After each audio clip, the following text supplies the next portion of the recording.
Ako na naman. Ako na lang lagi tiya. Saka. Sa tira pa kaya pagpahiramin natin sa loob. Sabi mo, anak ka, pahiram. Kasi para maalisan tayo ng gamit.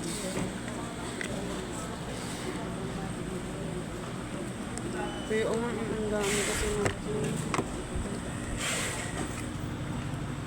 Saan mo nakita yung waybill? Ay, dun nalaglag siya kasi makuha sana ako ng ano kasi ang uunahin ko na lang sana yung isa. Pagtingin ko nandun yung isa. Nandun yung waybill nalaglag pa rin. Dinikit ko kasi yung Nalaglag pa rin.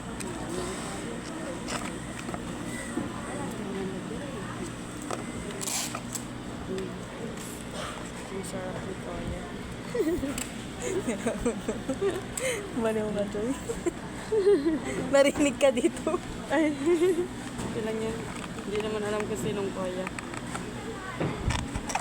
Ang sarap hipakin.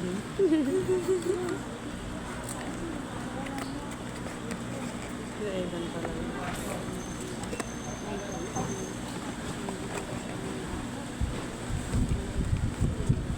Naghintay pa nga ata sila dito kagabi. Hindi ka na rin tumagal? Hanggang 7 lang. Paano siya nag-antay? Hindi yan o sinaalan. Hmm. Kasi iniintay nila daw yung Shopee. Kasi sabi, 30 minutes gano'n. Aba, inabot na ng anong oras tapos hindi din pala nagpunta. Loko-loko ah. Tanga rin. Dapat pag gano'n nire-report, no?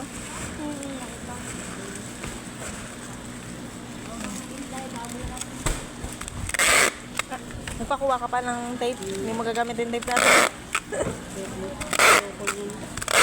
Kanino kaya ito? Doon kay ate yung bago. Hindi ibig ko sabihin, parang ano siya eh. Parang luma yung tape niya. Hindi yung bago yung tape. Nagbigay kasi yung mga yan ng bago pag mga ganyan.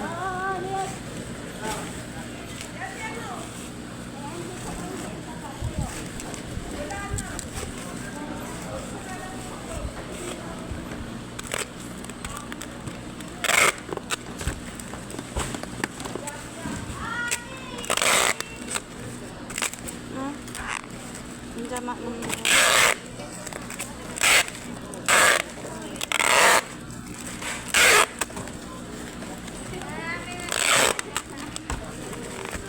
ang cute ah. Ang tanong bakit ang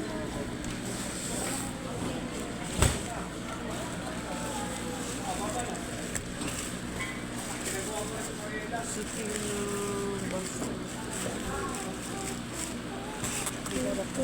Pero ano naman yun? Kaya nga. Kung ano yun. Tuloy, pag yun ang nakikita ako, inatawag siya. Kasi kahapon ko nung nagpakuha ako ng item na mababalot tayo. Siya kasi kumuha. Si Kuya yung Nandito sa kanya. tawag.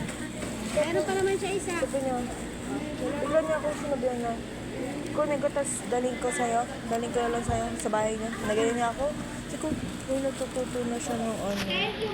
Si ano, yung isa? Wala. Bago. Hindi pwede yan. Dapat binigyan lang sa akin. Ay, joke. Iba na yun, iba na yun. Iba yun, Joy ah.